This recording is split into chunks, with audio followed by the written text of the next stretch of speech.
following training is sponsored by the Niagara Library System. We serve our member libraries in Niagara, Orleans, and Genesee counties.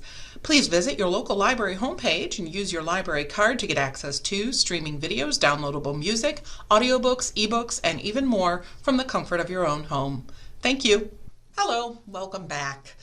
I again have been roaming around the internet finding interesting things and discovered something that was written about. You can see this here on the screen by Alfred Nigg and Sam Morris in 2021. Do you remember pop-ups?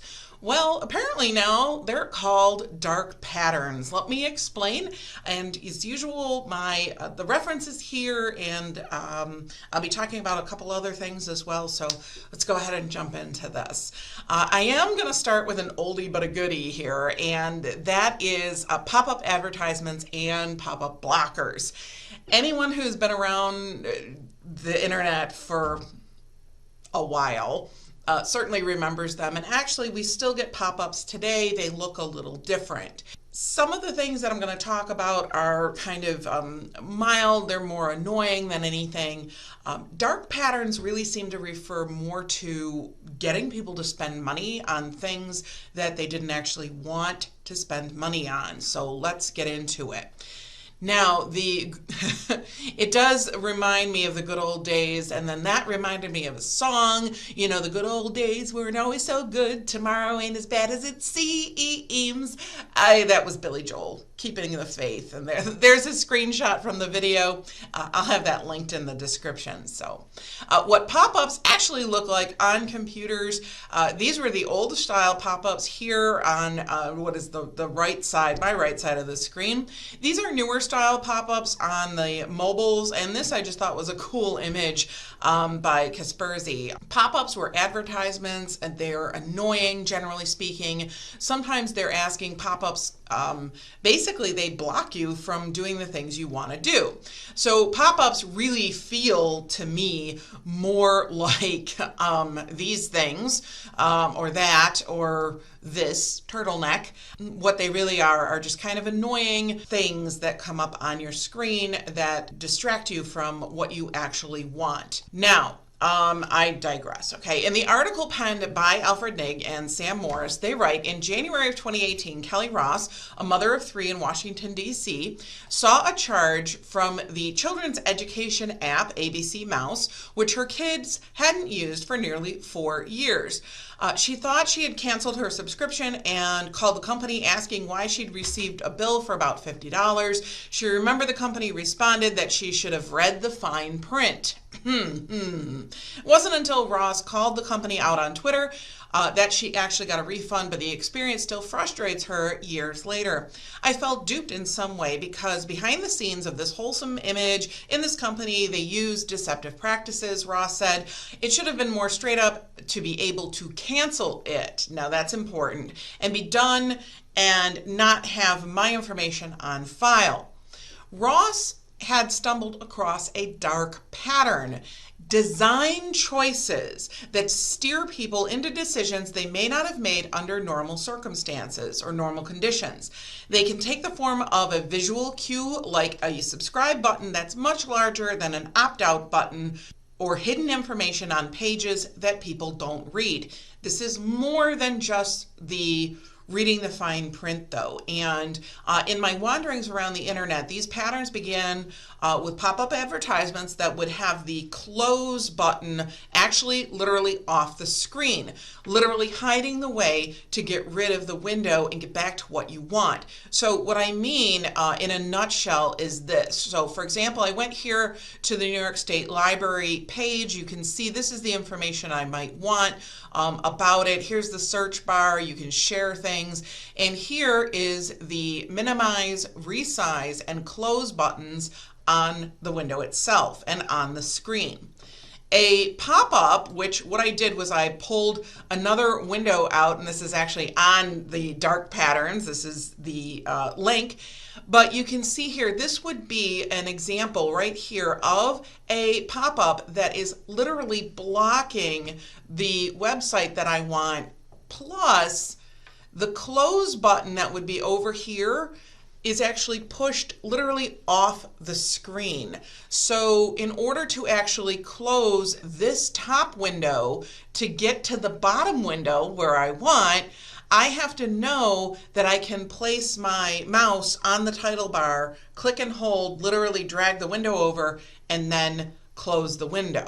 Okay, I know this, and I know it's aggravating because the screen that you want is actually covered by junk you don't want. Okay, if you don't know how to pick up, literally drag and drop the window and then close it, it gets so aggravating.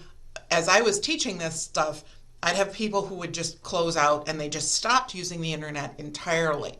Now, in the same manner, when internet tabs became popular, and they were first popularized in Firefox, and now all of the major browsers do it. Safari, Chrome, Edge, and Firefox all have tabs now. When tabs became popular, pop-ups like these advertisements took on new life, this time as a new tab. The back button on the browser, where people could actually, so you can see actually right up here that my back button is that little arrow there. The back button on the browser did not work in the new tab. So users became, again, very frustrated. I know this because I was a librarian teaching them, and most of the time people would either unknowingly or accidentally click on an advertisement and then not know how to get back to what they actually wanted, the information they wanted. So this is how I used to teach about that, and I took this particular page right from my Internet Basic class. This here would be an example of an ad, sponsored ad, happens to be from Progressive Car Insurance. If I moved my mouse over the ad, or when touchscreens were brand new, maybe you accidentally tapped the ad or you breathed funny and the ad opened up, the ad would open in a new tab. So you can see here the Yahoo tab that I actually want is in the background, and of course in the foreground is the ad that I don't want. And tabs are important because here, like I mentioned, the back and forward button always work independently on all of the tabs you have open. So people who finally figured out that if they click something, they could click the back button to get back to what they wanted, were now newly frustrated. And I can tell you this, let me scroll up a little and I'm going to zoom in. People literally did not look up and over to see the tabs. I would tell them about it, all right? And they didn't see these two tabs that you can see here. They didn't realize that you could click the little gray X there on this Progressive tab, this particular advertisement. I'm not picking on Progressive at all. It just happened to be the ad that was there. And if you click to close the button on the tab you didn't want, you would then be back to the tab you did want.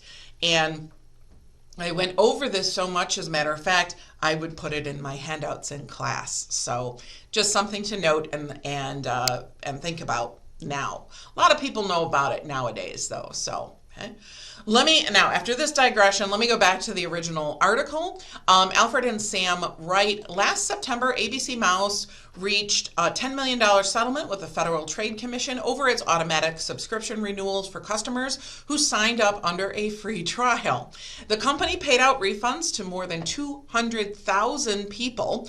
The FTC's actions come amid growing concerns about dark patterns. The FTC held a workshop on the practice in April. Now, this is April of 2021, I assume, because this was written June of 2021. So Senator Mark Warner, a Democrat from Virginia, and Representative Lisa Blunt Rochester, a Democrat from Delaware, have said they intend to reintroduce the Detour Act to regulate dark patterns.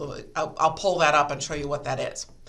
Tech giants are also facing legal challenges over dark patterns in January after researchers accused Amazon of making it too difficult for Prime members to cancel their subscriptions. The Norwegian Consumer Council filed a legal complaint with Norway's Consumer Protection Authority, while the U.S. consumer advocacy group Public Citizen requested that the FTC investigate Amazon's dark patterns for maintaining subscriptions. So this is money that people are getting. It's in my opinion, it's parasitic. So, but that's my opinion. But these companies are using these sort of deceptive practices, these dark patterns, to maintain and to frustrate consumers into simply keeping. It's cheaper to pay for something than to get rid of it.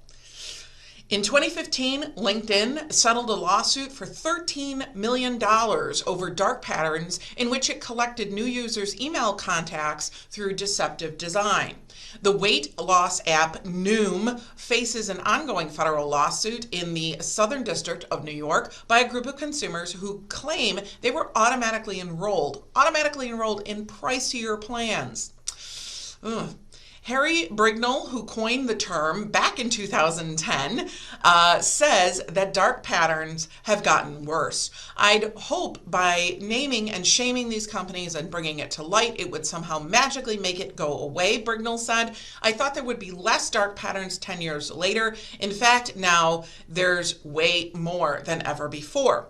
He now runs darkpatterns.org to crowdsource and call out submitted dark patterns. So Harry Brignall runs darkpatterns.org to call out these dark patterns. So let me go over to the live internet. This is a portion of what was called the Detour Bill, a bill to prohibit the use of exploitative and deceptive practices by large online operators and to promote consumer welfare in the use of behavioral research by such providers. Meaning that if consumers are going to find something difficult to unsubscribe from or difficult to stop paying for, that these providers should make it easier to see what the consumers see. Here is darkpatterns.org, and here's how they work. Okay, when you use websites and apps, you don't read every word on every page. You skim read and make assumptions. If a company wants to trick you into doing something, they can take advantage of this by making a page look like it is saying one thing when it is in fact saying another. So let me click on this. Types of dark patterns. So there's trick questions, sneak into a basket, a roach motel, privacy zuckering, price comparison prevention, misdirection. Let me look at this sneak into a basket. You attempt to purchase something, but somewhere in the purchasing journey, the site sneaks an additional item into your basket. Often through the use of an opt-out radio button or a checkbox on a prior page. Let me just see what they're talking about here. Okay. And it goes into detail. This dark pattern is also known as negative option billing and inertia selling. It's now illegal in the UK and various EU countries thanks to the Consumer Rights Directive. I thought this was very interesting. Again, in my perusal around the web, it goes to computer literacy, digital literacy, media literacy, all of these types of things that we need to be careful about, and I thought it was interesting. I hope you found it interesting as well. I have all my stuff in the description. Thanks for watching, and we'll see you later. Bye now.